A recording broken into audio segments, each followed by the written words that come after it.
Good afternoon, everybody. I have to advise this meeting that we are being webcast for live or subsequent streaming via the Council's meeting YouTube site, and that members of the press and public may record and take photographs except where there are any exempt items. We have received some apologies for today's meeting. We've received apologies from Councillor Maldina, from Sarah Smith, Rabia Shami, Justine Lomas, and Asimagi Obi. Item 3 on the agenda is declaration of interests, and I remind members that they must declare all relevant pecuniary and registerable interests arising from any business to be discussed at this meeting. Are there any indications? Councillor Hughes. Thank you, Chair. I would just like to register a non-pecuniary interest in light of the fact that at the time this review was done, I was employed by Sendias, but I'm not now. Thank you, Councillor Hughes. We're going to move on to item 4 on the agenda, which is the main business of the day. And we're here to consider the report that is in Appendix 1. This report was initially published with the agenda papers as a private item for our meeting last November, which was adjourned as members of this committee believe that the report should be in the public domain and therefore for a meeting to be in the public domain.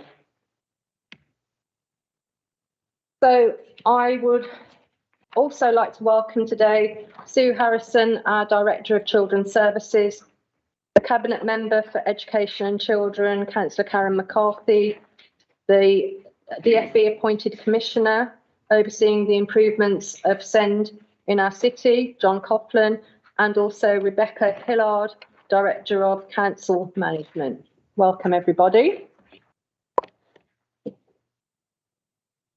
Members of the committee, you'll see that we've had a helpful report put together by Sue Harrison, which sets out the context for the meeting that we're having today. It's got some background setting the scene behind the review of Sendias, which was recommendation 8 in Mr. Coughlin's first report that was published about a year ago. The National Children's Bureau undertook the review in March 2022, and they reported back to the Improvement Board in July 2022. As 2.1 on the cover report states, the review found issues that need addressing to ensure Sendias meets the national minimum standards, and that the Council has been considering the findings of the report and the improvements that are required, and a report is due to be taken to Council's Cabinet Committee on February the 14th. And it said that that report will set out what options are for the service moving forward. So we're here today to discuss the report that we have in front of us. I hope everybody's had a really good chance to look through it. We're here to provide comments and I hope some recommendations to inform the process going forward. I do have to say that we don't have the author of the report here with us today to answer questions about the report they were commissioned to write.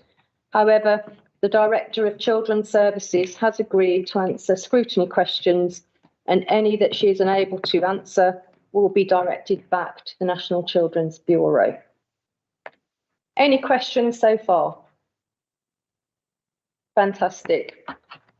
I think we've all had a chance to have a look through the report, and you know, we are limited on time, and I think we've got an awful lot to go through. So if you're happy, Sue, I think I'll ask members. I went to do that once and it sounded like me. I'll ask members to indicate if they've got questions, and we'll just get started straight away if you're happy with that. Fantastic. Have members got any questions that they would like to put? And you'll have a chance to ask more than one question. So if you indicate if you've got one sort of now, and then I'll come back round and keep giving you the opportunity. I have got a question I want to ask, so I might go first to get mine out of the way, and then I'll come back. So I'll call you next, Councillor Bano. So, give me one moment. So if we're looking at the report in the order that we received it, the first line of the report says that the review was commissioned by Birmingham City Council. Yet this committee has been consistently told by the city solicitor and the DCS that the report belongs to and is in control of the commissioner. We have also been told that it could not be published without his express permission. We have been told that it is not a document that we as a committee were entitled to have sight of, even though according to the council's constitution, all members are entitled to inspect any document which is in the possession or under the control of the executive or its committees and contains material relating to any business to be transacted at a public meeting. Can you explain why this has happened and what who commissioned the report and who actually owns the report? That'd be really useful to set us off. Chair, if I may, the report is accurate. It was commissioned by Birmingham City Council in its corporate entity. However, I am also mindful that there is a role of Mr Coughlin as the DFE SEND Commissioner, and therefore it is absolutely appropriate, because he has oversight of that entire function, that he was consulted and his views sought about the disclosure of information. At the time when I was asked questions at a previous meeting, I understood that the report had only been shared on a private manner with the Improvement Board. And because Mr Coughlin chairs the Improvement Board, I had oversight of the Improvement Board. The property was then only within the remit of the Improvement Board, and hence his consent was required. Also, we had to be mindful that the report may have contained sensitive information, and therefore it was appropriate, before it could be placed in the public domain, that all checks and balances were undertaken, and the assurance of the DCS was required to ensure that all satisfactory steps have been taken before we placed quite a sensitive document in the public domain. So I'm satisfied by the route, by the way that the report has got here. Members of this committee did have the ability to see this report at the last meeting as a part 2 to the confidential document, and I'm satisfied that that was constitutionally correct at that particular time. However, we are where we are.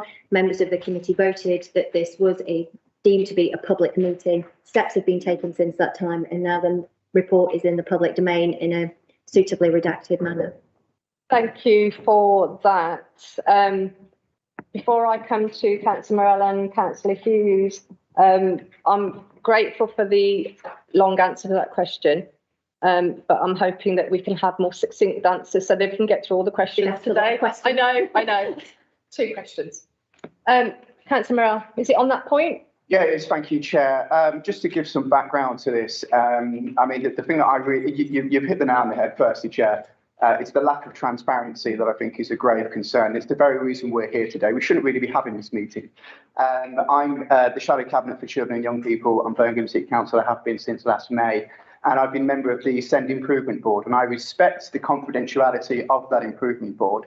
But when this document came to that board, the feeling was that SENDIAS didn't have any right of rebuttal, and when they produced the document rebutting this review, the board wasn't allowed to see it. And that's, of course, in my role as Shadow Cabinet member, raised serious red flags.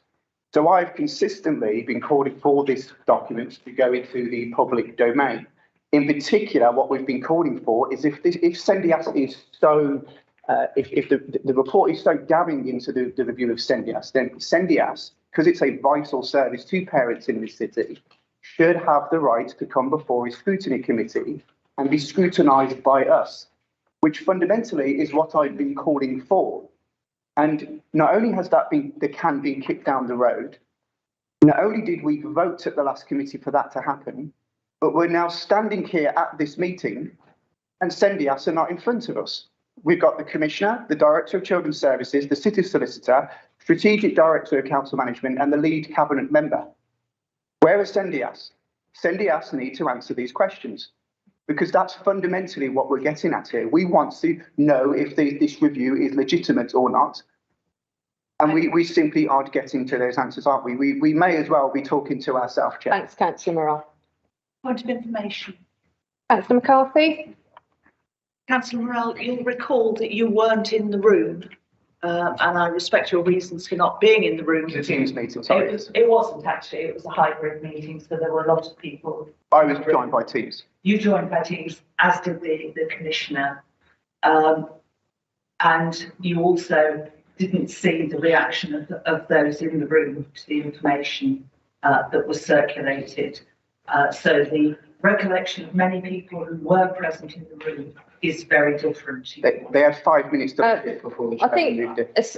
I'll interrupt both of you because I think we are on this committee at a disadvantage, given that yourself and Councillor McCarthy did see a rebuttal from Sendias.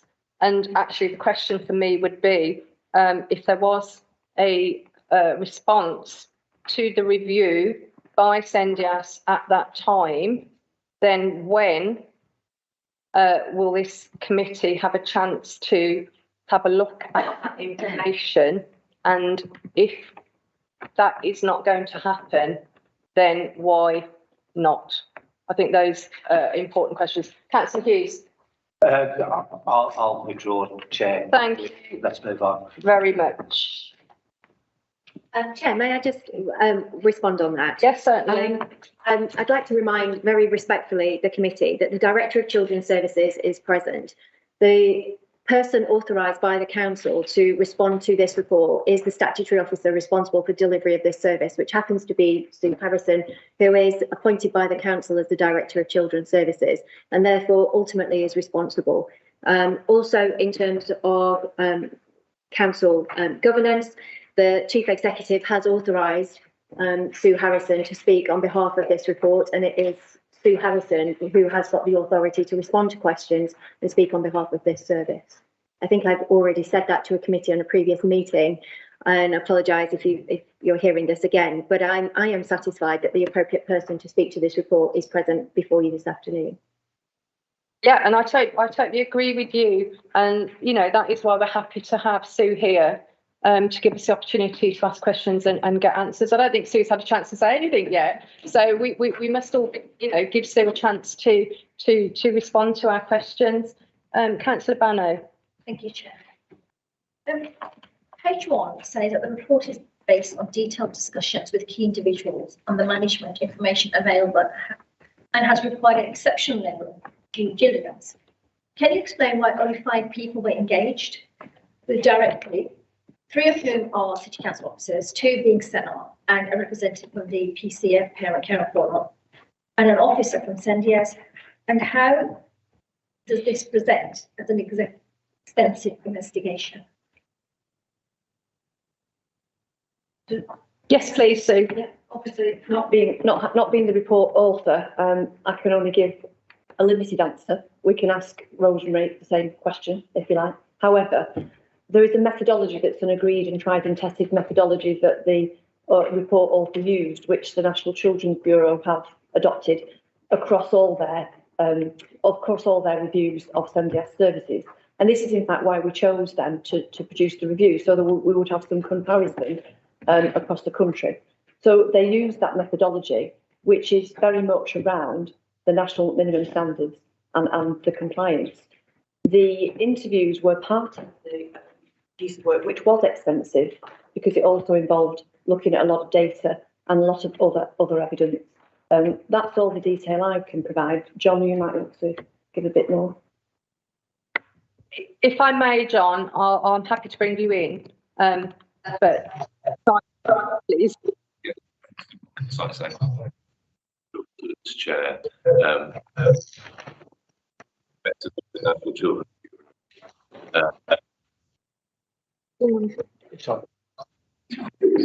Sorry, someone's got into committee room to. That was the overspill room. Sorry. Yes, please, Mr. Copland. By coincidence, I met with the National Children's Bureau this morning, essentially the line manager of the review. directly, was she content with the process that was followed? And she confirmed what she was just reported to the NCB, stand strongly beside what they've reviewed and how they've gone about the process. Thank you. I'm going to go back to Councillor Bano first. So, taking on from there, thank you. Two of the professionals interviewed worked for Senna.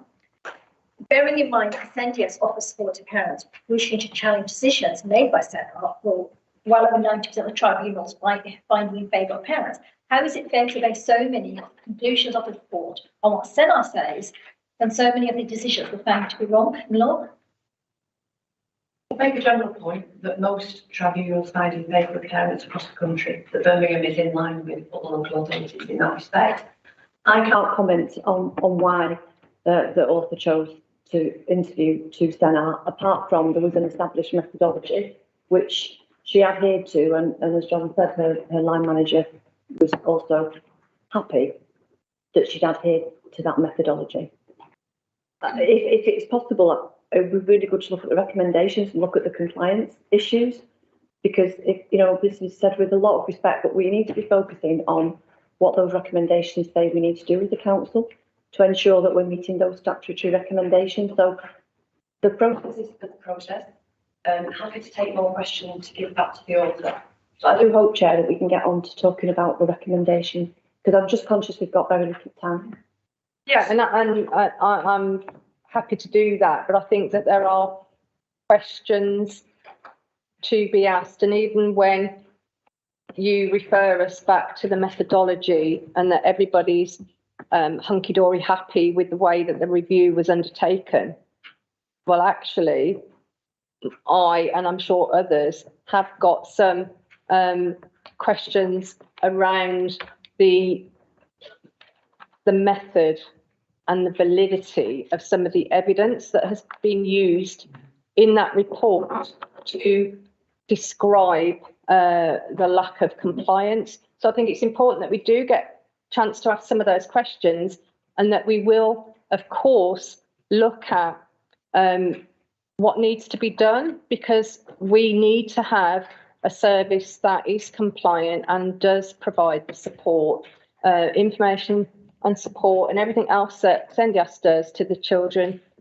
young people and parents in the city. So I agree, but I think we do have to have room to ask questions around some of that process. Thank you, Sue. Last question. Oh, okay. Sorry. Final question is, why were there no services, teachers, staff, any other stakeholders involved? Again, the methodology doesn't consult service users. The service is either compliant to a minimum standard or it isn't. And this wasn't a consultation exercise. It wasn't a review that was supposed to include views of parents and carers. This was very much a view of, here's the minimum standards, is the service compliant or not, and why. So that's why those people weren't interviewed. That's my understanding according to the established methodology. Thank you, Sue.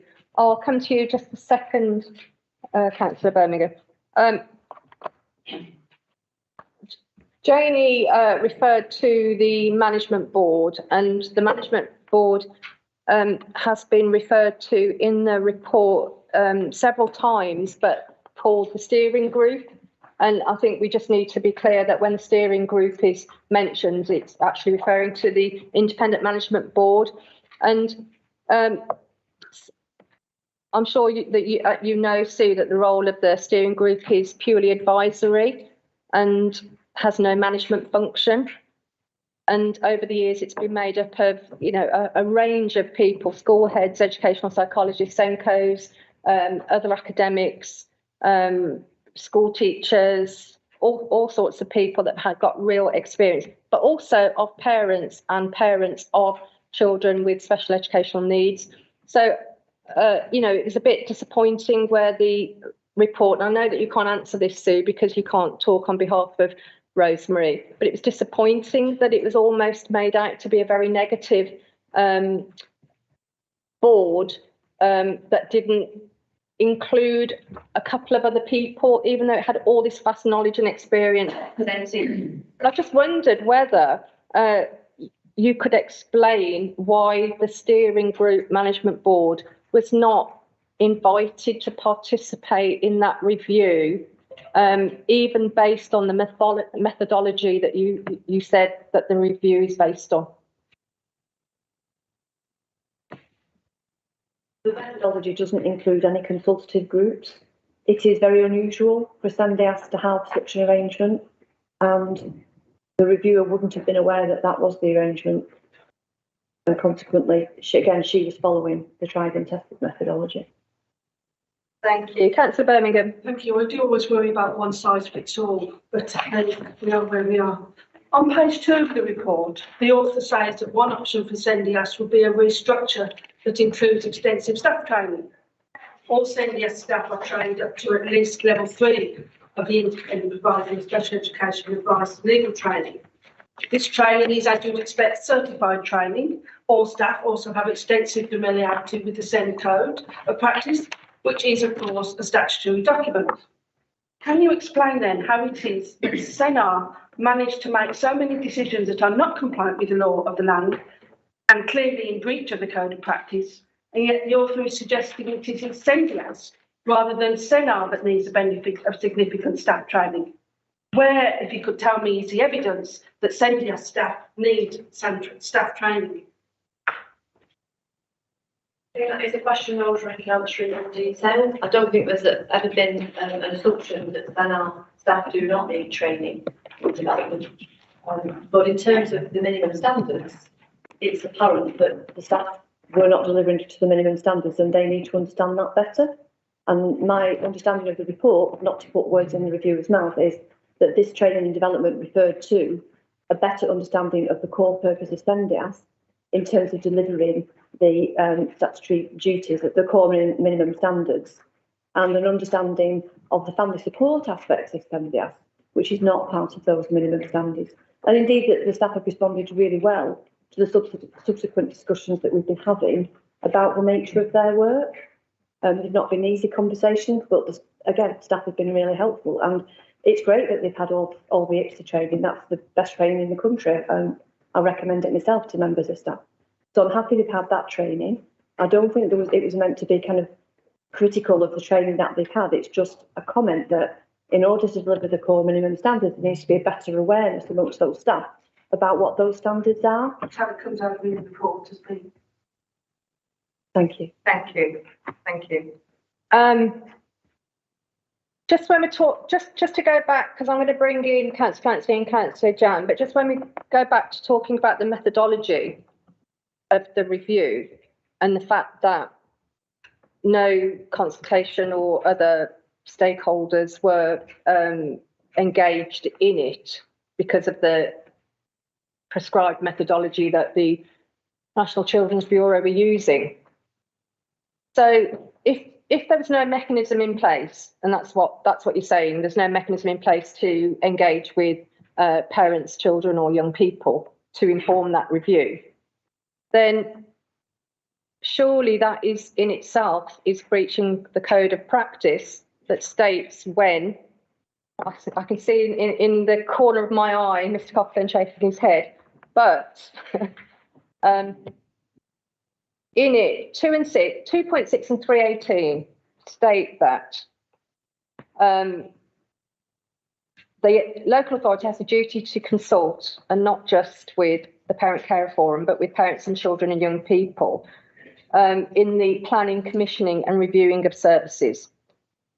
So can you just explain that point for me? And then just as a add-on point, if we're taking the methodology that was used for the review to demonstrate whether or not SENDIAS were meeting we're meeting all of the compliances, do you think it's right that and I know that I'm not asking you to speak on behalf, I'm asking for your opinion, Sue, with your knowledge and experience.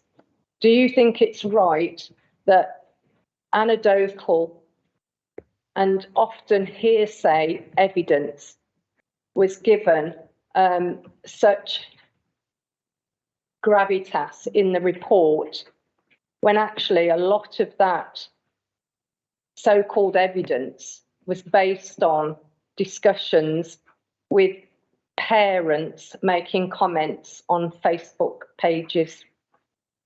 I can't comment on that particular aspect, Chair. What I can say is that the methodology of the review is a tried and tested deep dive methodology. It wasn't intended To consult with parents, obviously through the SEND Improvement Board and other areas, we continually express our desire and our plans to co-produce any future model of the service with parents and families. And that's the bit that we need to co-produce. The methodology is an established methodology to deep dive. What was a deep dive? It was following a process. The next exciting phase is about speaking with parents and carers about what we want SENDIAS to grow into on the back of the recommendation. There's never any intention to cut parents out of the process, but we've also had those discussions with at the SEND Improvement Board and elsewhere with parents around some things. Most things it's absolutely appropriate to co-produce, but in terms of this deep dive, it wasn't appropriate according to that methodology to produce that. If we'd have commissioned a review of what parents thought, that would have been a different matter, but we didn't produce that. We produced a review and deep dive into are the minimum standards that the council has to meet being met, and if not, how can we ensure that they are met? And the report does include some very helpful suggestions regarding how we can become compliant. So that was the focus of the review. I think it was the right focus of the review with my experience, because we wanted an objective evidence base around the minimum standards. It wasn't intended to be a whole comprehensive look at what the parents think and feel about SENDIAS. Okay. And I'm really pleased to hear about the plans for co-production on the next phase, because of course that's what we all want and it's really important. But I just can't get out of my head this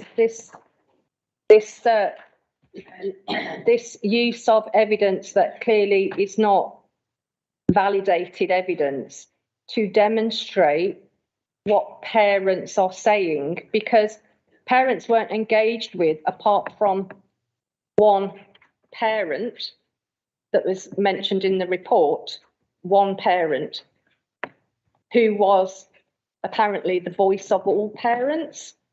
So if you're not engaging with parents, you can't have it both. You can't have the cake and the cherry. You know, it has to be one, you know, it has to be both or nothing. So you either don't engage with any parents or you engage with all parents. You can't just engage with one parent who is a minuscule percentage of the parents that we've got engaged with the service. Councillor McCarthy. Thank you. And apologies if you've heard me say this before, but one of the important things to keep in mind is that two things can be true at the same time.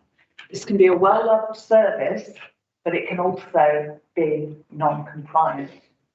And the lack of evidence of compliance is itself the evidence of non-compliance. And having managed regulated services, I know that if you are asked for something, so if you are asked for your annual report and you can't provide any evidence that there has been an annual report, that is a non-compliance. And if you go through the actual points around the minimum standards, you will find that kind of issue repeated. And I should just say, Carer Forum is a recognised organisation which is able to attract government funding. So, of course, we do take account of that, as well as the voices of other parents who choose to engage in different ways. Thanks, Karen. And I don't think anybody in this room will be suggesting that there aren't improvements to be made. I think what we're trying to get to the bottom of is that there has been a fair process undertaken to come to the conclusions that have come to. Councillor Clancy. Yeah, there seems to be some objection in the report. I've wrote my notes here. It's actually on page 9. To SENDIAS considering the wider issues around child safety and making appropriate referrals if they have concerns. While safeguarding is obviously not their main remit, that can be granted, is it not the responsibility of them to make those referrals around any safeguarding issues? Because that's the whole point of corporate responsibility, us as members and anybody else that works in that field. I mean, when you look at how many children in the city do not have a school place or have one but do not attend full time or at all, obviously it raises questions around safety and referrals that are made. For members or anybody in the room who will remember about a decade ago about a young girl in this city, which was a national scandal that made the headlines because she was homeschooled and was starved. And that individual I'm referring to is obviously Kyra Ishbak. Now, we all know the tragedy and the depth of feeling that was found around that. And it just worries me that that report indicates that there's a service that Sendias really shouldn't be focusing on what everybody should be focusing on every day of their lives, and particularly working in that field. So I just wanted to hear around that point why that was actually mentioned in the report and the signs of safety. Yes, so please. Yeah, I mean, I certainly didn't read the report and pick up that implication that safeguarding wasn't to do with Sendias. Of course, all our services need to make sure that we're vigilant and professionally curious and know how to make appropriate safeguarding referrals. On page 9 of the report, there are some specific social care operating models referred to there, which is not appropriate for Sendias teams to be undertaking, because that is social work which should be supervised under the remit of, in our case, Birmingham's Children's Trust.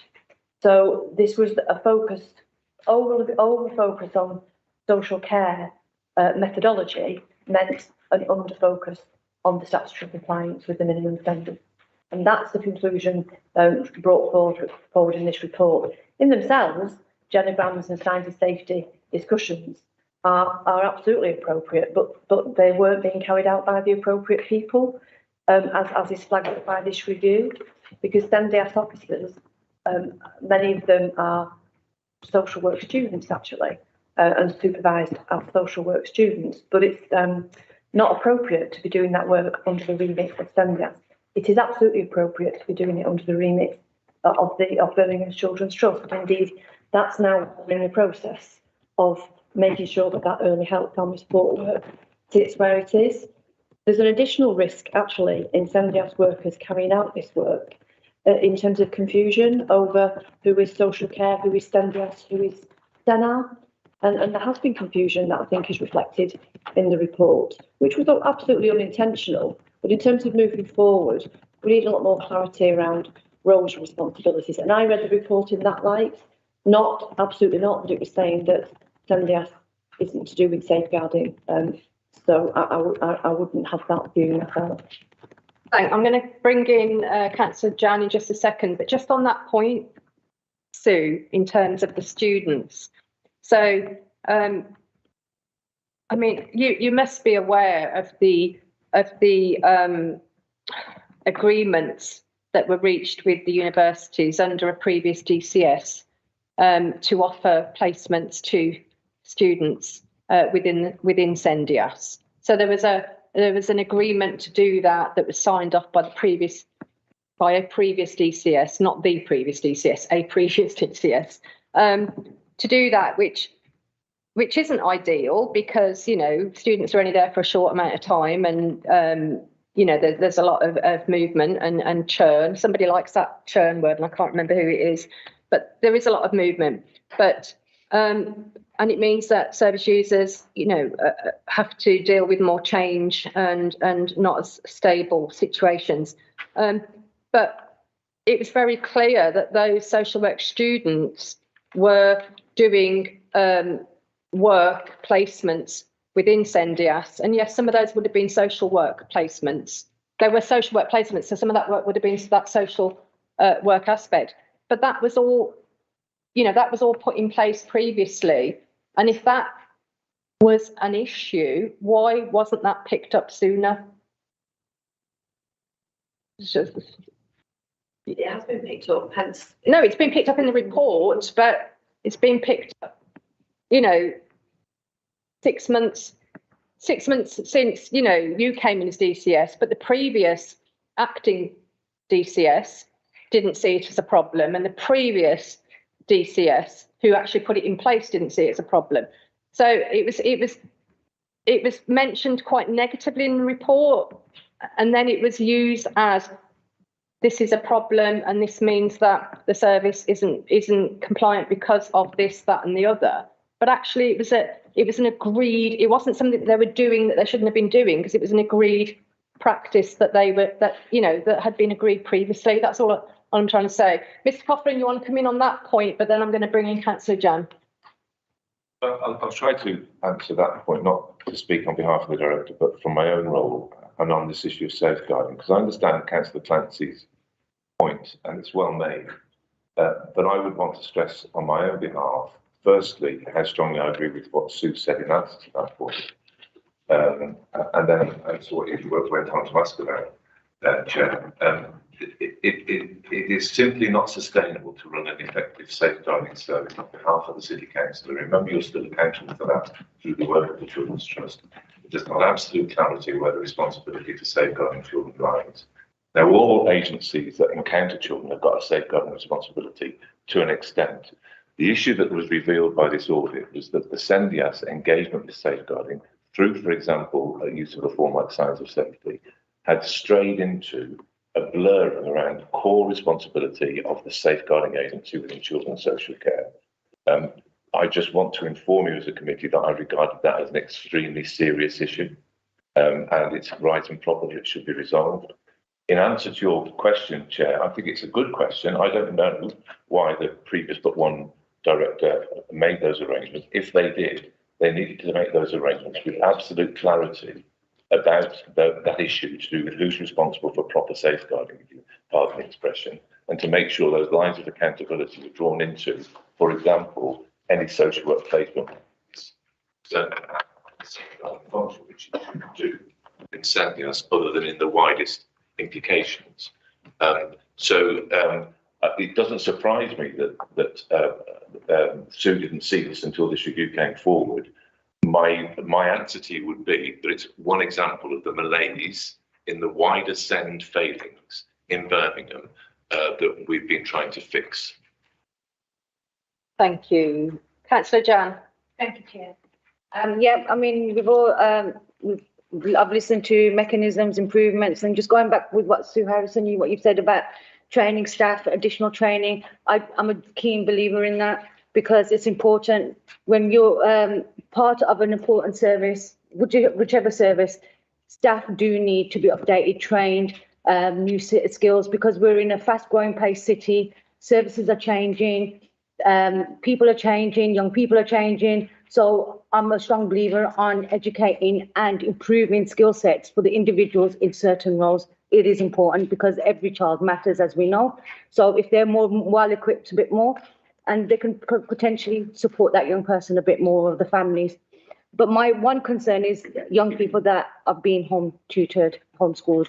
I do have a concern about that, because I feel that they're not being monitored enough.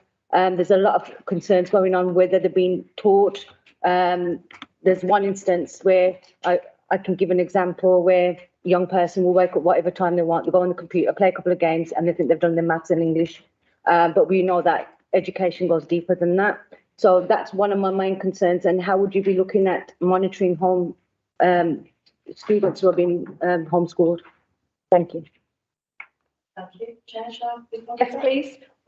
This is another piece of work in our Directorate Improvement Plan. It could well be that you ask for us to share more details of that work when I'm giving my quarterly reports on our Directorate Improvement Plan, because we're all concerned about oversight, making sure we've got that oversight for our most vulnerable children, and the work around elective home education. In fact, just this morning, I've been talking to the Safeguarding Board about our partnership approach, because I've had real great support from partners around that board, from the likes of health visitors, from the city housing team, wanting to know how can they be more curious, and what do you do if you find a child that's electively home educated, and how do we make sure that those children are being immunised, that they have a GP, and that their parents are being supported in making sure that they have the best quality education they can have. So there's, again, another approach to an improvement journey around elective home education, which I'm happy to give a lot more detail on at another meeting. Thank you. Thank you. Councillor Moran. Thank you, Chair. I wanted to allow other members to get their questions in, because I feel like I've being on the board, I've obviously scrutinised a lot of this behind the scenes, and obviously I wanted to. I'm really happy that we're actually doing this on scrutiny, because the one thing I want to focus on that gets mentioned a lot is the size of SENDIAS. It's often said that SENDIAS should only be a small part of the overall SEND service, and to most, I do agree with that, and I think a lot of the work that the Commission is doing is actually very good, and I do commend it. And we are focusing a lot on SENDIAS. And the reason we are focusing a lot on SENDIAS is, again, to go back to the theme, that the narrative and the theme here is lack of trust. And the fact that this has been kept cloak and dagger behind closed doors for so long when it should have been open to scrutiny. Given the size of the SEND service and the complexities and the scale of the problems that it's facing, I really want to understand, making it smaller in scope, how is that actually going to help the service? And this also comes to the theme of the lack of trust, because when I first took on this role, we had a SEND green paper meeting, and the theme was, or the concern that was being raised was, by tampering with the SENDIAS service, you allow the local authority to effectively mark its own homework. And I know that's a phrase that, John Coughlin, you don't like me using, but given where we're at now, I've tried to avoid confirmation bias, but it does. The red flags keep saying that is ultimately what is the end goal here. Because by making the SENDIAS service smaller, you can turn around and say, look, the SEND service in Birmingham has improved because we've got less complaints, we've got less tribunals, because you've affected the one service that effectively parents in this city rely on to effectively hold the local authority to account. And I think that's why, given the secrecy of this, and now that it's actually gone out in the public, you have made what should be a molehill into a mountain, because this is a service that parents in this city really care about. They rely on this service, and it has helped them when they have had nowhere else to turn. Thanks, Councillor Moran. That was a molehill, was it, not a molehole? A mole into a mountain. You know what I mean? Yeah.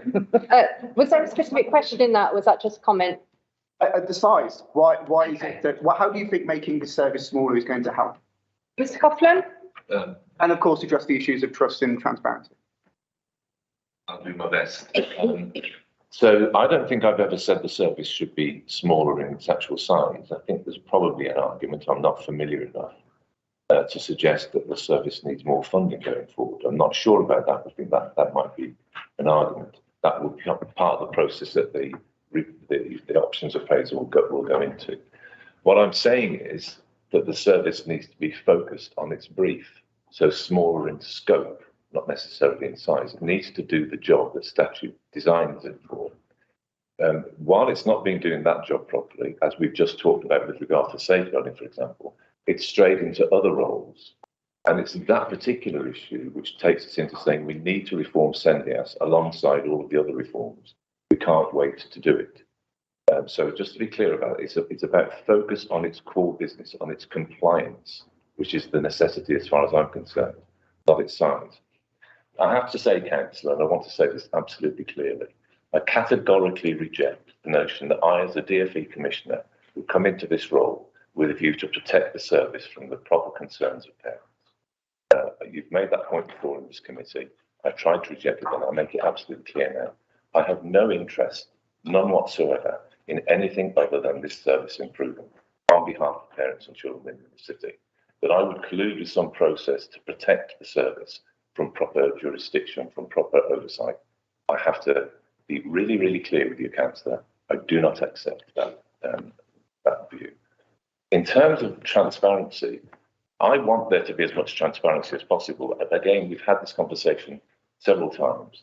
One of the features of the problems surrounding SEND in Birmingham when I arrived a year and a bit ago was that a lot of the work was getting done online, on public and social media, and it was failing to get traction, and there was lots of infighting going on.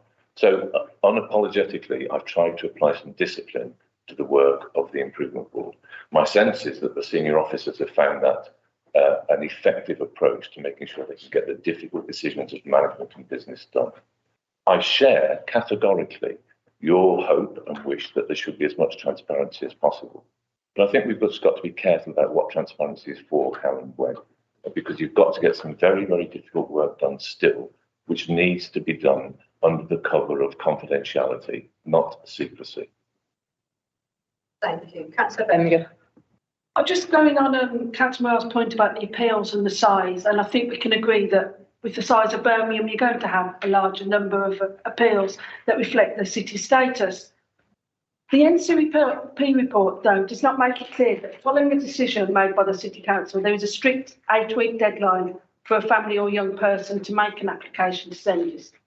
Often by the time a service user has found their way to SENDIAS or a similar organisation, a large part of the 8-week period has already passed.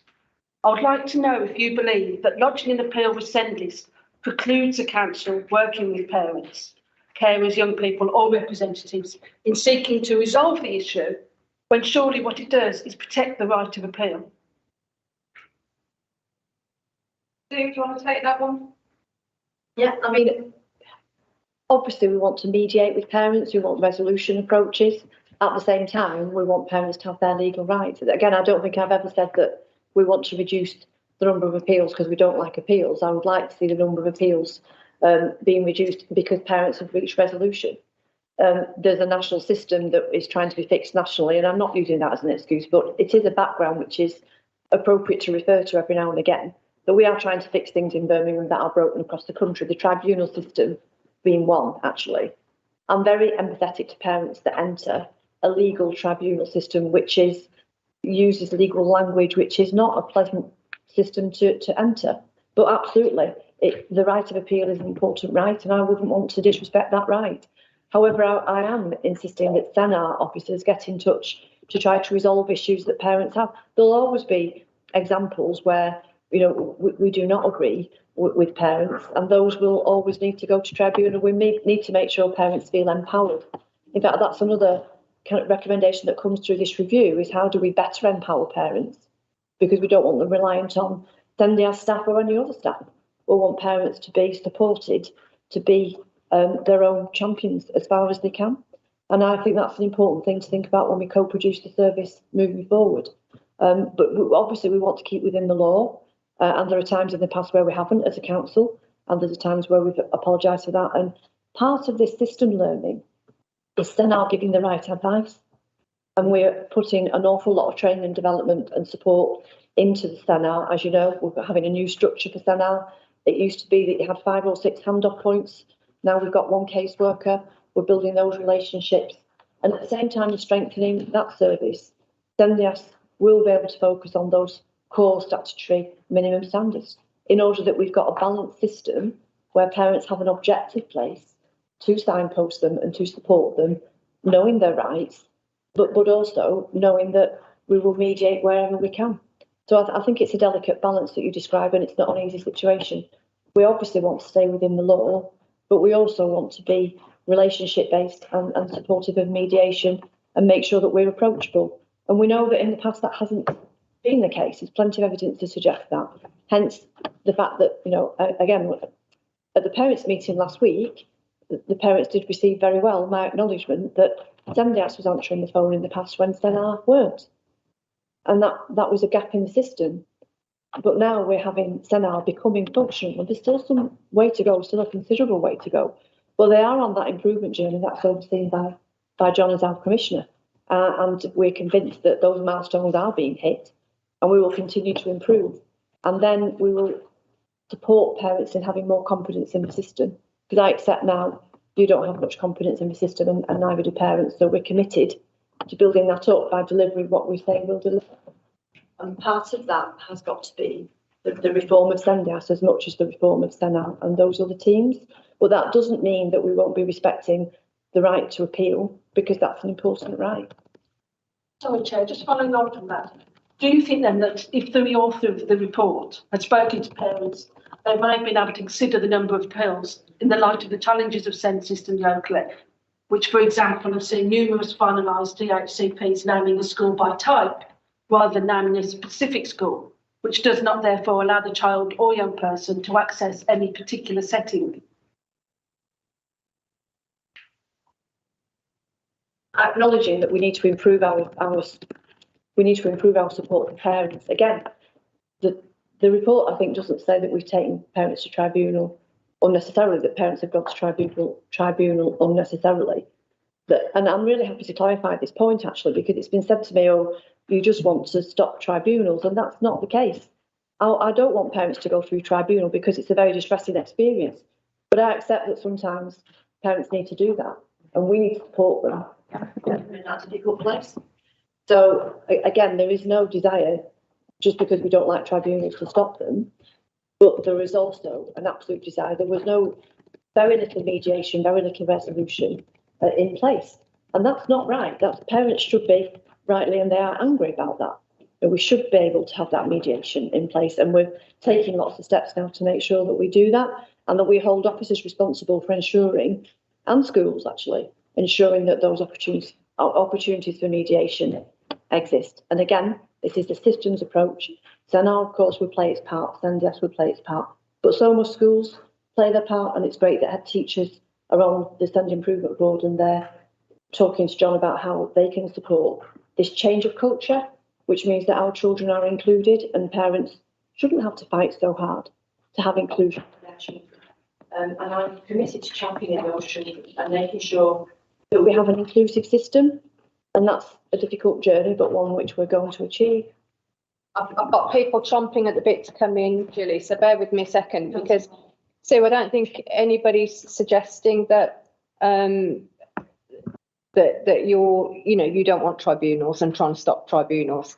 And I think actually it was the author of the report suggesting that SENDIAS takes too many tribunals, and that suggestion was repeated several times, that SENDIAS, it appears, it suggests it might be that SENDIAS only take cases that they can escalate to tribunal. And as you clearly say, that parents and young people have the right to, appeal and go to tribunal. So that's fine. But you talked about how we need to empower parents in the process, and I totally agree with that. But actually, we're not empowering parents at the moment. I've had a parent contact me to say that we're not providing representation at an appeal hearing. They've just received all of the tribunal papers that are hundreds and hundreds of pages long. They have not got the capacity or the resource to go and represent themselves. They have other caring responsibilities, and they are paying for legal advice now in that situation. So I don't think that's empowering, especially when we have a team of a big team of tribunal officers going to tribunal hearings representing the council against the parents that are then left in a position where, of course, they're being signposted that they can go and get help from, A, B and C, but it's a very difficult process for parents to go through when every single stage they are battling to get a decision made that will help provide the support for their children. Karen, Councillor McCarthy, sorry. I'm not answering that point. I'm going back to the start of what Councillor Birmingham said. I know it was a term of phrase, but you said find their way to SENDIAS, and that shouldn't be necessary. I've asked, and I hope that it is happening, that everything that goes from SENAR includes the details for SENDIAS and for the Parent Carer Forum, as well as it being available on the various websites that the parents may access. And so there should be no having to find their way. It should be there on certainly on every communication that is not giving parents exactly what they want. It should tell them right there that they can access Yes. I think there's some technical points in what you've been saying that I'll leave to Sue if you feel minded to put Sue. And that's Sue's here. She volunteered herself to, you know, answer the questions in absence of Rosemary. And on that point, that is reassuring in terms of that, you know, information being included on everything that is available. Because as we know, that before Sue took over as DCS, we did go through a period of about a year where any mention of SENDIAS was removed from anything on the website and everywhere, and parents were not given that information. So we are very reassured about that. So I'm going to bring Councillor Hughes in, and then I'm going to suggest that we do what Sue suggested a bit earlier, was to look at some of the next steps and how some of those compliances can be met. And I think, because I think we're agreed that, you know, in discussions that we've had, that there's a lot of things that the service has been found non-compliant that could be addressed pretty much overnight. So I'll take Councillor Hughes and then we'll move on to that. Just ever so quickly, Chair, as I think you pointed out, what the Cabinet member says, it's a requirement that that information is on any decision made by CENAR and sent to parents. And as you pointed out, CENAR did go through a period of deliberately not putting it in letters to parents, which was particularly disappointing. But I want to pick up on what the director has said about tribunals system. She said broken. This is also a view that the Commissioner expressed last week at the parents. Sorry. No, keep it up. I apologise. Yeah. This was also a view expressed by the Commissioner. The tribunal has worked incredibly hard to meet the demands put upon it. I mean, obviously I'm not a spokesman for the tribunal, but I'm aware of some of the efforts they've put in place to meet this demand. And one of those contributions that they have made is, because the mediation provision wasn't working as it should, the tribunals introduced JADRs, Judge Adjudicated Dispute Resolution, which has the benefit of allowing a judge to take part in the discussion and give a more thoughtful outlook on what might happen when it goes to a tribunal. So the tribunal tries incredibly hard to meet the demand put upon it. My point is that the tribunal isn't broken. It is overwhelmed by appeals to the tribunal that need not be there. The vast majority of hearings are decided in favour of the parents, and all of these could have been resolved before they get to the tribunal. Absolutely. It is not the system, the tribunal system, that is broken. It is a local authority who, in some cases, are actually using the tribunal to make decisions that the local authority should be making. This is a complete waste of the tribunal's resources. Anyone who's been to one will be aware that they're made up of a judge, 2 lay professionals who, as we have just heard, will have to read maybe 500 pages of evidence before a hearing. And yet, as I say, the vast majority of those hearings need not go to a tribunal. Yeah. Thanks, Councillors. And I think, to be fair to Sue, that she did recognise the need for some serious improvements in, you know, in how decisions and cases are handled by CENAR. I appreciate So that. I think she did recognise that. I just think blaming the tribunal seems, when they try so hard to. I think you know, we're not going to cover them all today. I think this committee have got, you know, a lot of concerns about some of the contents of the review that was undertaken, and you know, we will be writing following up this meeting to outline some of those concerns. Des, I'll let you come in quickly and then I'll go to quickly. And obviously, we're telling parents that they might want to pay to get legal support to challenge a decision that the local authority knows is wrong. I think that's, I think it's immoral, Chair. Yeah, I'd have to agree with that conclusion, Councillor Hughes. Chair. Yes, Just a councillor. quick comment on that as well, and thank you, Des, for that contribution. This is what, just a point of why I thought it was so important to hear from Sendias, because it appears that, you know, with this review, staff at Sendias haven't really been consulted, and I think that's why that contribution led there. It's just is exactly what we want to hear, because there seems to be a side of the story here that just hasn't been told. So thank you for that contribution. I know you've got a pecuniary interest, but it's very, very valuable. Non-pecuniary interest. A non-pecuniary interest, yeah, sorry. Getting people into trouble here. Thank you.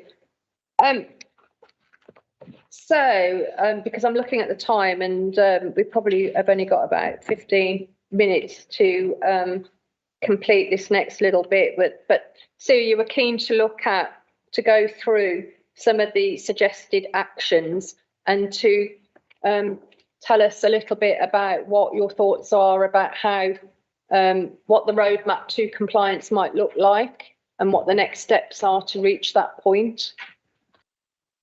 Yeah. Oh, I think yeah, Mr. Coughlin. May I come in briefly before you move in? You can.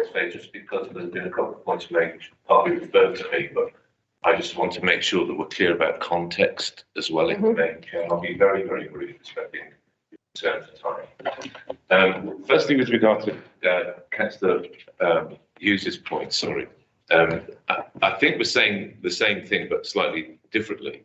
I'm not blaming tribunals. I think they do wonderful work. I think that the tribunal system has become dysfunctional for a range of reasons, which you've alluded to. And locally, one of those reasons is additionally, and this is my contextual point, which I'm going to remind you of a bit blatantly. This council SEND service is failing now and has been failing badly for at least 5 or 6 years. The whole of the service. One of the things I find quite difficult is that, and I know this comes out of Ofsted and we can go over and over and over it, but the notion that one part of the service must be glowing and the rest of it is failing, I find slightly counterintuitive. The issue for me is that all of it needs to be fixed, and you've got to do that concurrently. You can't do it sequentially. You can't say leave Sendias alone and we'll fix the rest. The whole thing has to be brought up together, and that's been the work of the Improvement Board, and some people in the room know that, and some kind of things have been said about the work of the Improvement Board. So I want that point to be clear. One element of that is about, and I don't think the review for Sendias, maybe it wasn't clear enough, but this is what I heard from the review, and what I've heard from the reviewers speaking to them subsequently. There isn't, and I've never said there's an issue about too many tribunals happening.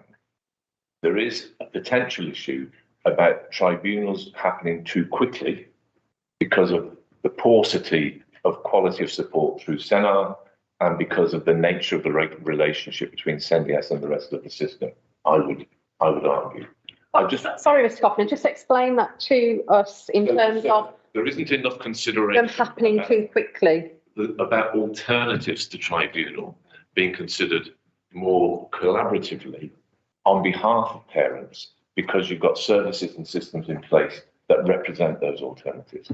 There aren't enough routes away from this accelerated route into a very formalised, very heavily duty, very disempowering process, which, as you know, also is almost bound nationally to find in favour of parents because of some of the challenges that sit within the system. The last thing I wanted to say, if I may, Chair, just because I think I'd feel nervous about this not being acknowledged by me around the table, that as a result of the review and some of the further work that I know the City Council has been trying to do around the service, and in the interests of contributing to what follows from this review, I just think I should be fair about this, that I've asked the City Council to do some further auditing work about the Sendias service. And that auditing work I've asked should include a financial audit about how the services work, because there are these concerns about what's the nature of the resource and is it sufficient and how is it being used. And I've also asked, because it's come up in this meeting again, so I want to make this clear to you all, I've asked for that audit to consider the nature of the political engagement with Sendias, including with regard to the role of what's been referred to here as the management board, that I understood was described as a SENDIAS board, and my sense that that is something that also needs to be clarified and decided upon coherently. Because I'm concerned about the governance and accountability lines that sit around that. Now, I know I'm just saying that to you openly and clearly in the spirit of transparency, but that's an audit not to be done by somebody like me, but to be done technically and clearly to make sure we understand what we've got now and what we've got going forward. Oh, you set off a number of questions. My head is already buzzing, Mr. Coughlin. Just in terms of, I'm going to come to you, Des, because I know that you're jumping at the bit to come in. Just in terms of what you've just said. So you talked about how the majority of cases that go to tribunal are found in favour of the parents. Surely that isn't, and you sort of said because of the processes and system in place, but surely if those decisions that were made that ended up in front of a tribunal were better decisions at the beginning of the process, then they wouldn't be arriving in front of a judge at a tribunal. Yes. So if those decisions were better in the first place, okay. But also you said, yeah, but you said, you know, that they find in the majority favour of parents because of the process. So I just wanted to be clear about that. It's going back to the decision that was made in the first place. If that was a better decision, it wouldn't, or a fairer decision, it wouldn't end up in front of a tribunal. And then in terms of I don't think, I said earlier to Sue, nobody's saying that you or Sue or the council are saying that SENDIAS are ending up at tribunal too often, or there are too many cases going to tribunal. It's something that the report itself was saying. So the author of the report was suggesting that. It's not necessarily coming from you. So I wanted to be clear about that, because as we said, when parents get a decision from the council on their child's EHCP, they have 8 weeks to challenge that decision, as you know. That 8 weeks can go by really quickly, and lodging an appeal does not negate from doing some of that resolution work. So I think it shouldn't be looked at negatively. And actually, if so many appeals are ending up at tribunal, which can often be a year later from when the appeal was lodged, that is ample time to go through that resolution process. But as Sue said, there has to be, all parties need to be engaged and on board with that process. And that's something for Sue to take away and ensure, and I'm sure she will, that is the case. Councillor Hughes. You've covered some of what I was going to raise, Chair. I think as well, you have to bear in mind, for instance, if a parent has gone through the process, they might have fought to get an assessment of a child's needs, and then the local authority says, we're not going to issue a plan. If you don't appeal within that timescale, you go back to the start, and that start might have been 12 or 18 months earlier. So to risk missing the opportunity to appeal when those are the consequences, I think it's something that the local authority regularly loses sight of.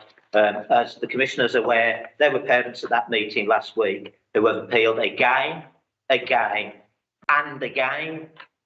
So the idea that you're going to tell them, just have a little chat with Senna and see if we can sort this out, it really isn't going to wash if it's their third appeal. And like I say, the consequences of not appealing mean you go back to the start. Thank you. Yes, certainly, Mr. Coughlin. So I think that's really helpful, Councillor Hughes, because I'm by no means suggesting just have a little chat, because I think the three of us are actually violently agreeing. What is missing from the SEND system in Birmingham is something systematic that parents can have confidence in, that will be their route away from needing to go through that judicial process, because there is resolution within the gift of the partners, the city, the schools.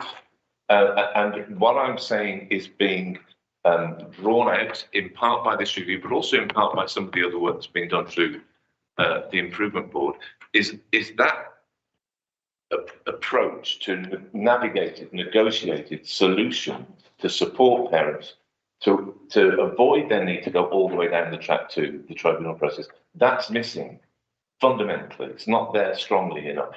That's the point that I think I'm trying to make. And that's what I read into the NCB review. Not that there are too many tribunals, but tribunals happen too much because there isn't enough alternative to divert people.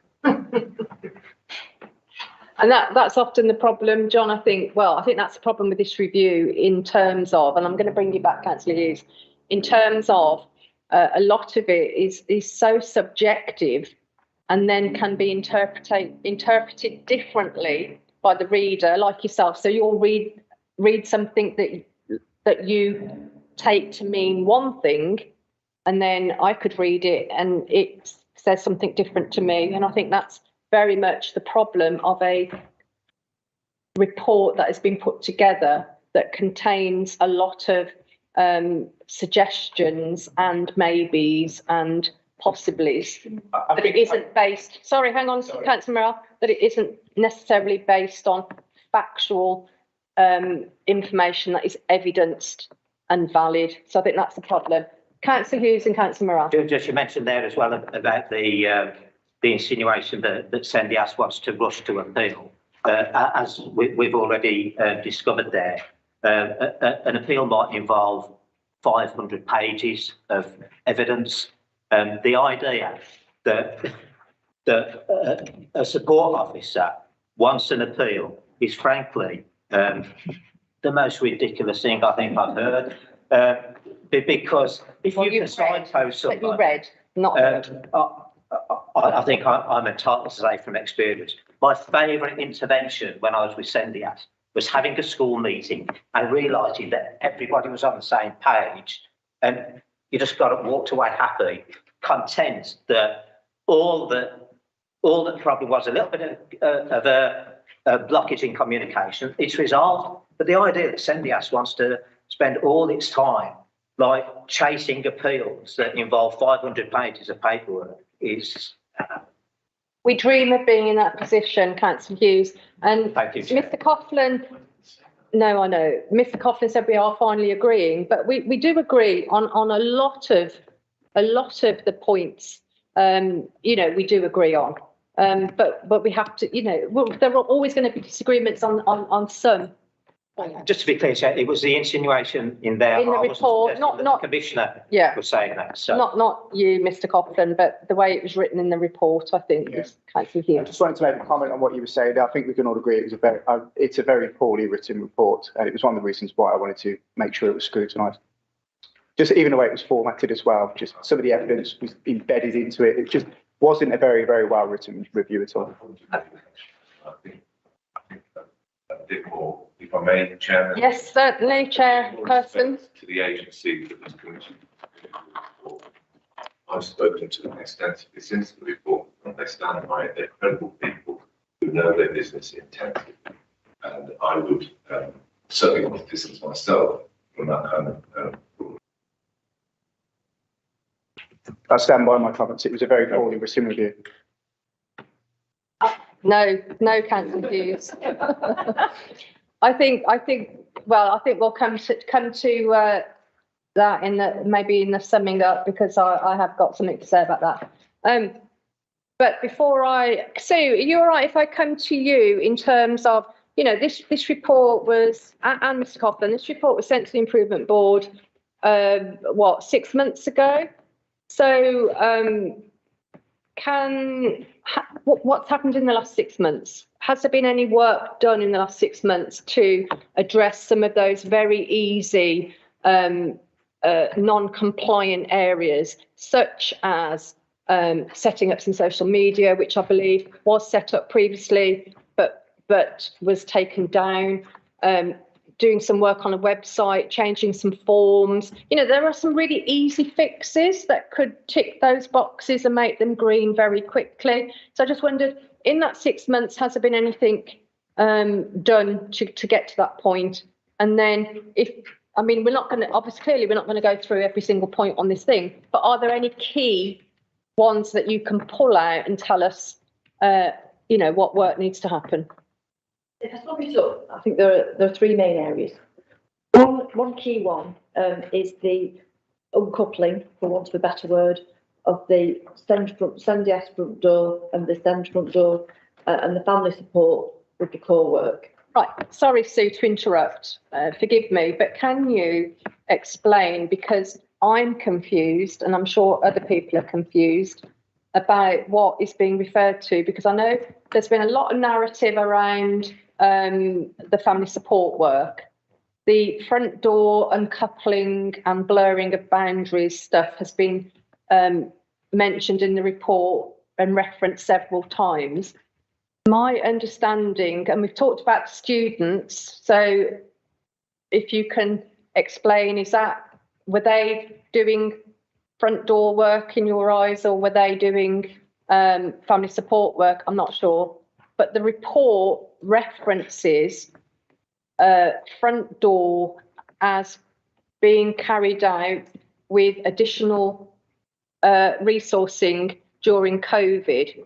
Now, we know that under COVID-19 legislation, and it was written down very clearly that local SENDIAS should be given appropriate resource to ensure that children, young people and parents were given the information, advice, support services that they needed.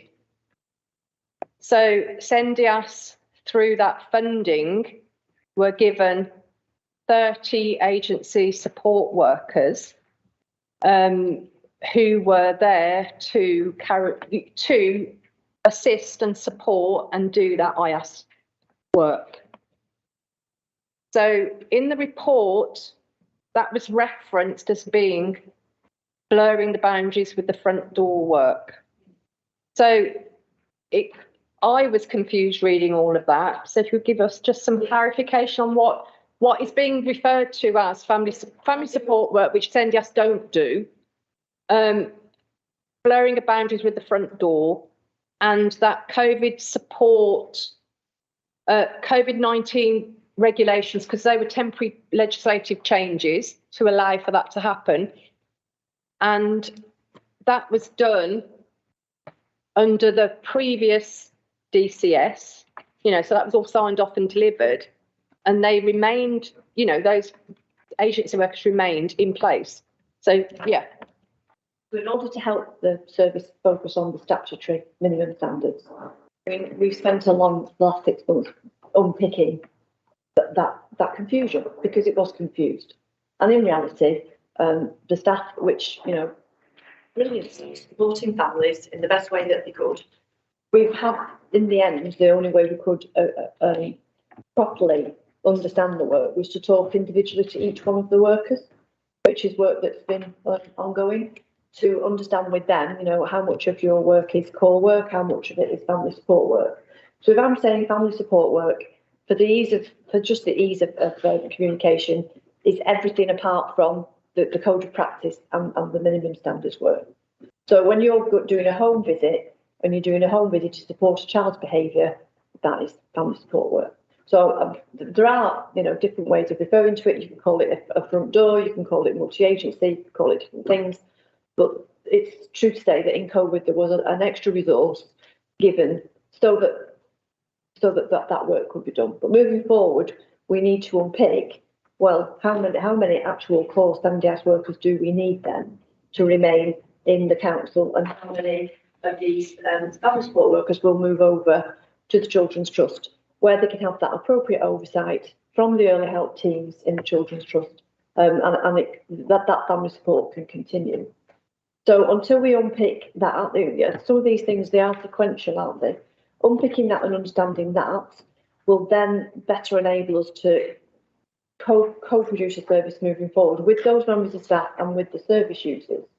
And this is what there's been some models presented in the Cabinet report moving forward to think about, well, what is the best route to compliance?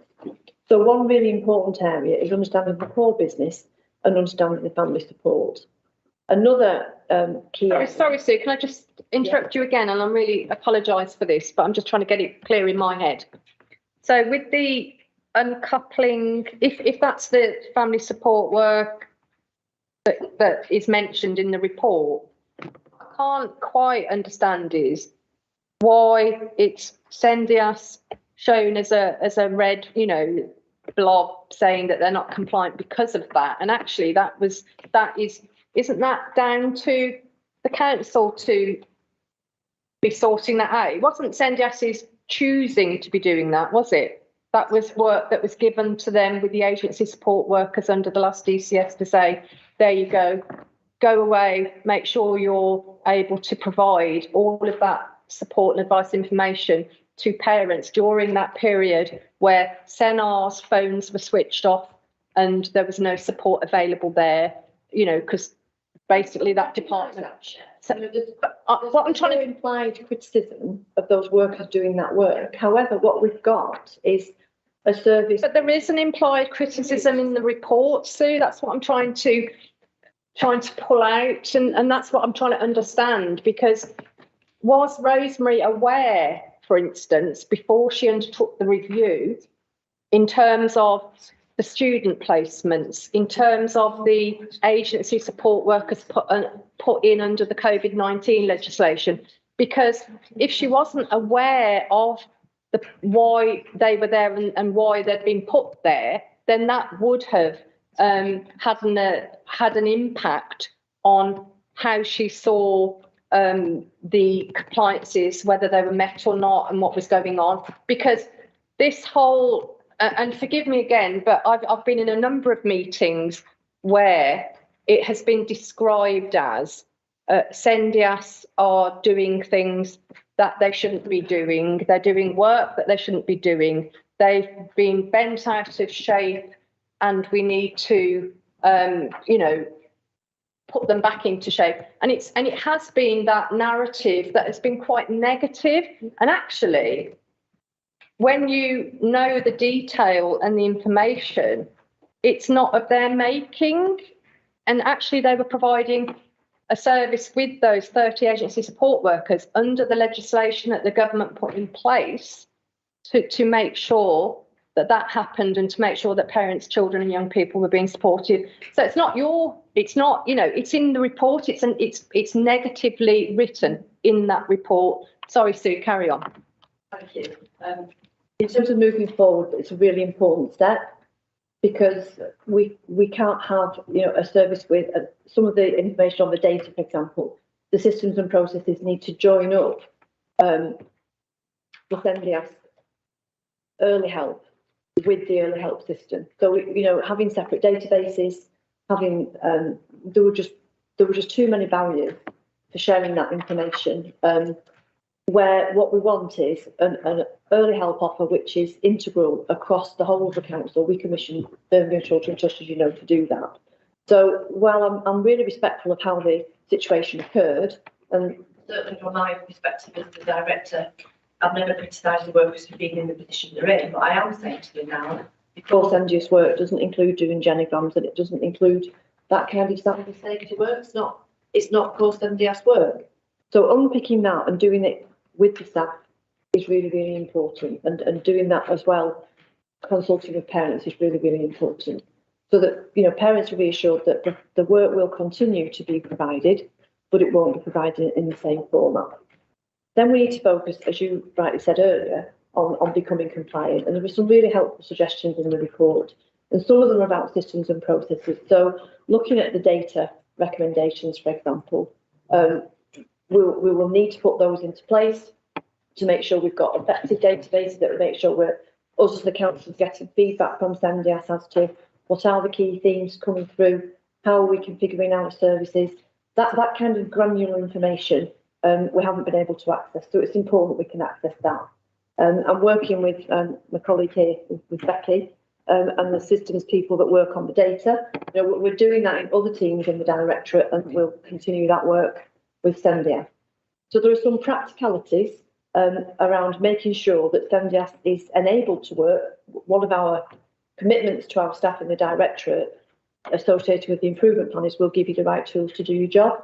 And we need to make sure that people have got the right tools to do their job within the SENDIAS service. So there's something about processes that we're working, and we've started to do some planning on processes. There's the actual practicality of unpicking the work in consultation with the staff that are actually doing the work to find out where is the family support and what is core SENDIAS, and of course as part of that, the wider support that we can provide for tribunals and that we can signpost for tribunals. And appreciate we've now got an acting head of service and an acting deputy head of service. Parents have been told their detail earlier this week, so we've got some more capacity to help to deliver those things. And the other aspect, I think, as well as the processes and as well as uncoupling the basic work, is around thinking what's the best service that we can deliver, you know, what's that vision for a great service, and working with parents on co-producing that is, as I said, what we're intending to do, and we'll be working with parents on how to get that best service. And meanwhile, there is a decision for the council to make in terms of what is the best model moving forward, and it's my job not to make that decision, but to put some recommendations forward to the council. So there's that statutory decision-making process that we're supporting, as well as the work on the ground, and then in the background, the systems and processes. And I've got to say that SENDIAS isn't an isolated team in terms of the improvement journey, requiring reformed systems and processes, because quite a number of my teams are in that position. And then finally, I would say, none of this is going to have the massive impact we want on children and families unless we do keep pushing for system change, and we work with our schools and we work with our health partners to ensure that we do get it right first time, that the advice that children and young people and parents are given the first time that they realise a child hasn't met his or her developmental milestones, or the first time they want some help, that advice is accurate. And there's a big job to do to ensure that we are enabling staff, no matter what your discipline or your profession, to provide that accurate advice and not to inadvertently mislead parents. So there's lots of streams of work that we've started to do in the past 6 months, Chair, in response to your question. Hopefully that gives you a flavour of it. Thank you. Thank you, Sue. I'm going to move on to some sort of summing up. So any sort of final reflections before we do that? I know that Councillor Birmingham wanted to come in, and I'll take Councillor Jan. Very quickly, I mean, there's been a number of comments about SENAR and their failings as well, and their shortfalls, which also worries me why they had such an impact and the involvement in the report against SENDIAS. You're almost asking somebody to say, well, you're worse than me, so let's cover that up. And also, if we're going to have a financial report come, I know you shake your head, but it's how it comes over. And also, if we're going to have a financial report into SENDIAS and its future, can we have that a bit easier, please, so that we can be included in it? At least for information purposes, which is what we're here for. That'll be for the council. I've asked the council to produce that audit, so that'll be for council. And that's something, Chair, that I'm leading on.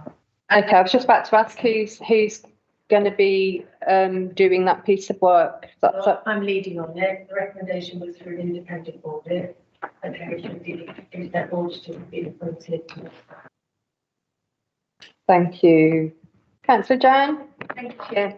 I mean, Sue, you've mentioned being compliant, vision for great service, which we all want. And I think elected members have explained their concerns and raised their questions, but I'm all about now, okay, let's move forward. Let's create a better service for our young people, our families. And I'm looking forward to the positive changes and the positive outcomes. So it's, yes, there is a lot of concerns raised by members, but also now it's like, okay, let's just move forward. We've got to do what we've got to do. We know what needs to be, you as professionals know what needs to be done. And it's all about supporting the families, the schools, the young people, and making our service amazing. So onwards and upwards. Councillor Thank you, Chair. Yeah, I want to try and end on a positive. I want to say firstly how I do support the majority of the work that the Commissioner is doing, and he continues to reiterate the point that this council has been taken over, and quite rightly so. It's, it's our government that's commissioned, that stepped in. The issue again is transparency and trust, and you have to understand, as my role as shadow cabinet, we don't have a lot of trust in this local authority. We have we don't get reports for a lot of stuff. I was on the audit committee for many years, and we'd get 50-page documents a day before the blooming meeting. So you need to understand that kind of that element, but largely we do support a lot of the work that you are doing. But I want to say that I hope you understand why I've had to push you so hard to get this here. All we want moving forward is a bit more transparency, and I just want to finalise on one point, and it's about when you always refer to political interference. Because it does get my back up when you say that. Remember that councillors from all parties and political persuasions, we are backbenchers and we represent our constituents first. I always say this, I represent my constituents first and my party second, okay? And we are not the executive. It is the executive of the council that's been taken over. Local councillors and this scrutiny body here, scrutiny fundamentally is the one part of local democracy that I think actually works, because we come together as a united force to get the best for the citizens of this city. So please do not put both of those in the same basket. Work with scrutiny, because we can be your greatest ally, or my goodness, could we be your biggest enemy. So moving forward, please can we have some more transparency with the work that you're doing. Thank you, Chair. Can I just let Councillor Clancy come in? It's just a comment. Okay, that's fine. Just a quick comment. Go on, Councillor. Yeah, just very quick. I think about all the committees I've ever sat on since 2015, I've never had so many emails from parents and families as I have over this issue. I can see some nods to the left and right. And that is from a genuine heartfelt place. And it's quite upsetting actually when you do read the pleas of help, because it makes the scrutiny process even more serious. We always take it seriously, but it should be even more serious. And I would agree with a lot of what has been said opposite me, as well as on the same side of this room. I suppose my parting comment is, without regurgitating what we've discussed today, is I would definitely not put the cart before the horse. I would certainly fix Sennar first. Totally. That would be the issue for me. It's the elephant in the room for me. And I know it's been discussed to some length today about, and the Commissioner has rightly said it, about it's a failing service, or, not just the SENDIAS aspect, it is the whole of the service, and that's what needs. But fix Sennar first, because SENDIAS has clearly filled a void, or tried to, in its goodness. Whether it wasn't quite hitting minimum standards, I think the motivation of SENDIAS really was to fill the black hole of what was failing. So fix Sennar first. My only other concern is, I mean, before I actually say these comments, I have to be careful what I say. I think the cross-party working on this committee has been outstanding. Mm-hmm. And I think it's a reflection of what scrutiny is capable of. Totally. My only concern is, and the Commissioner did say about the failing service for the last 5 and 6 years, we are politically led by a particular administration. It does fall within that administration. And my only concern there is, if the tribunals do fall down in numbers, that is not used as a hollow victory, because it would be a hollow victory to say, well, now this has been done, we have got the tribunals down. So I do want to protect SENDIAS in that respect. Absolutely. On that political aspect, and I will leave it at that. Thanks, Councillor Clancy. And it's not very often I agree with a Conservative.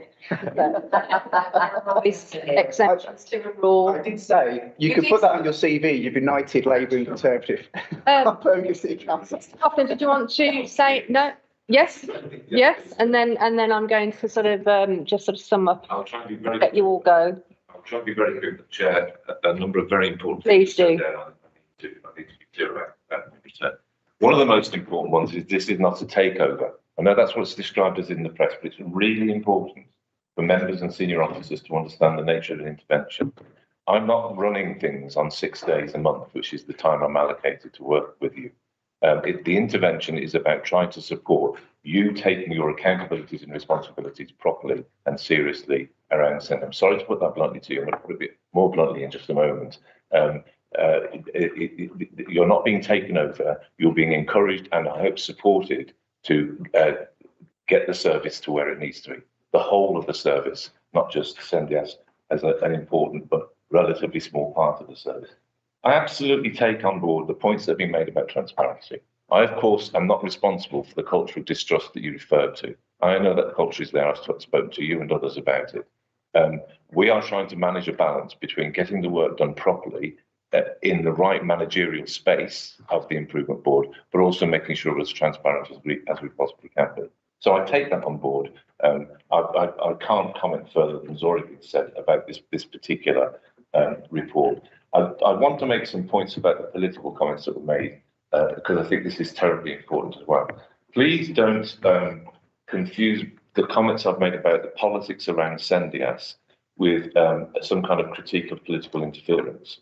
I do have an issue, which I articulated the last time I was in this room with you. I'll be quick as I can, Chair, but this is really important as well, if I may. No, I wasn't speeding you up. I was just saying we've spoken about this previously. So I completely respect the role of scrutiny. I completely respect the role of democratic accountability in the delivery of these services. I do think there's a proportionality issue for this committee to give consideration to. This is, I think, the third meeting you've dedicated to Sendias, which is a tiny proportion of the Send work, a tiny proportion. You need to be thinking more widely about Send in general. I would respectfully advise you. My concern about politics and Sendias is not to do with the work of this committee. It's to do with what I've said in my report, and I'll say again now, because I'll continue to be concerned about it, members. The blurring of lines of responsibility between officers and members in some respect, and particularly around Sendias, and the number of members who may or may not have had direct involvement in Sendias in other forms, and how that may be informing the issue of proportionality in the attention you're giving to this issue against all of the other very serious and grave issues in Send in Birmingham that need your attention, including, as has been alluded to, school inclusion, school performance, the role of Senate. So it's that proportionality point that I want to come to, and I want to repeat in the context of what was said about doing things sequentially. I do not think you can fix these problems sequentially. I think you have to take them as a whole, take them as a system. You need to be working at Sendias alongside working at Senate. You cannot delay the whole, because you've talked about confidence in my work. You need to understand that I need to be given confidence in your ability as a council to take forward the improvement journey as well. Thank you, Mr. Coughlin. And I think this committee would agree in terms of your comments around proportionality, because it's something we would love on this committee is to be able to address the areas of concern across the council, you know, that relate to education, children and young people, and give it all the same amount of time to do so. And unfortunately, it doesn't always work like that, because last year, as you know, we had to dedicate a lot of time to homeschool transport, and it would be lovely if we didn't have to do that. But very quickly. Really quickly. Very quickly. I think it's important to state, actually, just to cover my backside on that. I just need to make it very vitally clear that my role as Shadow Cabinet, I have no vested interest or any pecuniary or non-pecuniary interest in Sendias. If any fact, me trying to get this report to the scrutiny has impacted my role in my ability to actually go and talk to Sendias, because I didn't want it to blur any conflict of interest. And I'm pretty sure that the reason I was so desperate to get this report was, again, because of the secrecy of the transparency, and because when I read the report itself, I felt that this had to come to a scrutiny committee. And I also, finally, I respect the fact that it has taken a lot of time. The reason it's taken a lot of time is it's because it's been frustrated by people on the other side. The can's been kicked down the road just to get this here. And that itself, in my view, encapsulated my argument that there's something dodgy here. This needs to be scrutinised, and we've managed to do that today. Thank you. Sue, did you want to say something? Just to say, moving forward, you know, that the CENAR improvement plan is not a confidential plan. Really happy to bring that here with our new Director of Send and Inclusion, Helen Ellis. You know, she's made a great start. She's been here a couple of months now, and it will be really good to discuss what part, because we are fixing CENAR at the same time, you know, as dealing with Sendias. I think it'd be really helpful to make those connections for the committee. So that's just an open offer. I think that would be an offer we'd definitely be taking up, Sue. So thank you for that. Councillor Clancy talked about the elephant in the room, but actually I think reading the report and the recommendations, one of the big elephants in the room that, you know, we have to mention is one of the recommendations of the report was to possibly outsource service to a large provider. And I think that is something that worried quite a few of us. And really any decision to outsource the existing SENDIAS service would really serve to undermine any confidence in the council to deliver services to parents, children and young people in this city. I think there's a lot of invaluable work that's undertaken, and that there is a lot of love for SENDIAS from parents and young people that have been given a lot of support over the years. We've discussed loads of issues. We haven't covered them all, but we have got issues in the way that the report used anecdotal, often second-hand, third-hand Facebook group comments to give the voice of parents and concerns of parents, and actually saying how parents felt about the SENDIAS service. And, I don't think that any of that can be looked at as evidence. Stuff gleaned from social media. My God, I'm on social media a lot and I don't believe half of what I read. Cummins 23 on Twitter if anybody's interested in following me. Okay, so I think we've got a bit of a consensus here, which is it's not surprising that this review, we don't think we think it's failed really because of what we've said in presenting a full and accurate picture. And really it should be disregarded because it's, and you'll disagree, I know, Mr. Coughlin, but the way that evidence has been put forward, the way that only one person, an overview of one person's questions has been included in the report, the way that, as I said, the way that the methodology of the report failed to include the voice of parents, unless it was one parent giving a view that was very subjective. I don't think it can be regarded as a professional, appropriate, accurate or representative picture of what we've got. But there is no disagreement in terms of things can be improved, and things must be improved if we want a compliant service, which is something that we have to have. There is always room for improvement, and there are improvements that can be made very quickly. But to get there, I think all parties have to agree that we need a properly funded and supported service to have a compliant SENDIAS. So I don't think we're going to disagree on that. Sort of actions and recommendations. Clearly, there are a number of questions that Sue was unable to answer because Sue didn't write the report. So we will have a number of questions that we would like to be sent off to Rosemary, see if Rosemary can provide us with a bit more information. And given that the Cabinet report is being heard on the 14th of February, it'd be really good if we could try and get some of that information back fairly quickly. What else have we got? I mean, part of the report, it's disappointing that it's suggesting that there has been, we know that there's been a real big backdrop of problems. So to suggest that there's an engendered distrust in the work of SENDIAS is disappointing. And as I said, when I've spoken to a lot of parents, I heard parents' voices at the meeting last week. And, there's a lot of concern about those suggestions. We've not heard the voices of children and young people, but Sue has assured us that, there is a process in place to co-produce going forward. And we've talked about the methodology of the review, and we have a consensus again that we don't really feel that methodology should have been employed when you're talking about a service that provides such an important service to some of our most vulnerable in the city. I would like to put forward a couple of recommendations, and I will open it up to committee members to see if there are any more recommendations that they want to put forward as a scrutiny committee, we can't make decisions, but we can make recommendations. And, you know, we have been asked to provide comment that might inform the report that goes to Cabinet. And I hope that it does.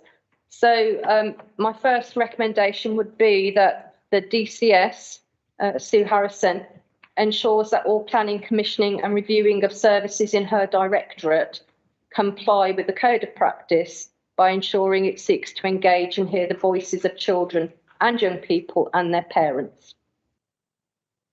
The second recommendation is that the appropriate and adequate funding and resourcing is put in place for the SENDIAS service as a matter of urgency, that the service remains in-house and that an agreement for joint commissioning work with the NHS is sought as a priority. This path offers the most effective future arrangement for a SENDIAS in Birmingham, reflecting the national pattern of SENDIAS delivery across the country. The committee members happy to agree those recommendations? Yep. Anything to add to those recommendations? Who's putting that? Sarah. Sorry, I've got Christian wanting to say something, and then I'll come back to Karen. Christian? Thank you, Chair. Just to be clear, I think there's quite a few asks earlier in the meeting to provide clarity and methodology from the report author. Is the committee happy for that to be picked up with the chair outside the meeting, rather than go through all that now? Because I think there were some clear points made. If you're happy for that to be done, if we could put that as a recommendation that we work with the chair to ensure that we get that information through, if that's okay. That's fine. And I think I had that under the actions, but that's fine. We can have that as a recommendation as well. Karen? Party? Sorry. Thank you. I just wanted to place on record how disappointed I am that you haven't recognised that there would be a national methodology for this process. Having managed regulated services myself, I understand what a process review looks like. And as I said earlier, that the absence of evidence of compliance is the evidence. I'll leave it at that. I'm going to bring Sue in for the pretty much last word, but just on that point again, Councillor McCarthy, I think we recognise that a methodology was utilised to undertake the review, but that does not mean that we agree with that methodology. And what we're recommending is that in future, we ensure that a different methodology is utilised that engages with parents, young people and children using a service that is being restructured, changed or reviewed. So I think, you know, we can agree to disagree. And actually not even having sight of that methodology, if we'd have had sight of the methodology, perhaps we would have been, you know, pre-warned that engagement wouldn't have been included, but we didn't have sight of that methodology. No, Sue? Sharing those recommendations, but I do need to be clear that on behalf of officers and of the council, I have accepted the report. It's going to Cabinet on 14th of February with some recommendations around future models for the service and how the service will become compliant. So I just didn't want there to be any clarity, although I absolutely accept this. The committee's got every right to disagree with anything that we bring here, that I have accepted that report and the recommendations. And of course, resourcing will follow the shape of the service once we've produced that and reconfigured what we want. Then we will be putting in an appropriate ask so that we make sure. I think it is important to say we obviously are committed to ensuring we've got adequate resources for the compliance service and the great service that we want to achieve. So I just wanted to make that really, really clear. So the 14th of February, we'll be bringing a paper. And the improvement report, sorry. Yeah, and we understand that, Sue, and clearly you have accepted that review. We have raised concerns with that review and given the reasons why based on, and I know I keep repeating myself, but it's really important that a lot of the supposition in that review was based on anecdotal and maybe perhaps supposedly seemingly and all those sorts of words. So just about raising our concerns, even though that you have accepted the report. And clearly there will be a process going forward for any disagreements in future decisions that might or might not be made. I'm going to wrap it up, but I'll give Councillor Hughes 1 minute and Councillor Morrell 1 minute, and then we are finished. But if everybody can stay in their places just for a few minutes until the live stream ends, once Councillor Morrell's finished. Just, I would like to respond to what the Cabinet member said about the absence of evidence being evidence of absence, I think. It seems to me that a proper review would have found considerable evidence if it had been looked for. I think the fact that you don't look for evidence doesn't mean it's not there, Chair. Thank you, Councillor Hughes. Councillor Morrell? Not just us that don't agree with the view, it's also worth mentioning as well that the former head of the Sendia service, I understand, also did not agree with the recommendations and was then moved out of the service. It was mentioned that the general service did include those recommendations. We can't obviously prove whether that was true or not. It was mentioned today that the staff have also been really helpful with this review. Again, going back to the theme of lack of trust, I don't know to believe that. Thank you. Thank you, Councillor Morrell.